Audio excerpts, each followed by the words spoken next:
నేను ఏదో పెద్ద పాపమే చేసి ఉండవచ్చు, ఆ పెద్ద పాపానికి తగినంత ఫలితాన్ని మాత్రం నాకు ఇవ్వకండి. అంత పెద్ద అశుభవార్త నేను వినేటట్టుగా చేయకండి. దానివల్ల నేను తల్లడిల్లిపోయేటట్టుగా నన్ను మార్చకండి. జీవితాంతం ఏడవలసినంత పెద్ద పెద్ద శిక్షలు నాకు వెయ్యకండి. మరి నీ పాపం ఎలా పోతుంది? నన్ను అనుగ్రహించండి. నేను తప్పు చేశాను. ఎందుకు చేశాను?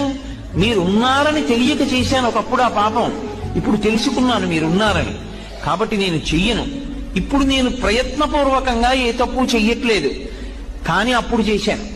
ఈశ్వర, మీరు నన్ను మన్నించి ఆ పాపము యొక్క ఫలితాన్ని ఇచ్చేటప్పుడు బహు తక్కువ చేసి ఇవ్వండి. నేను భరించగలిగేలా ఇవ్వండి తప్ప నేను భరించలేనంత దుఃఖాన్ని నాకు ఇవ్వకండి. ఇది నోటితో అడగక్కర్లేదు. ఈశ్వరుణ్ణి ప్రార్థన చేస్తాడు. వాడొకడు ఉన్నాడన్న నమ్మకం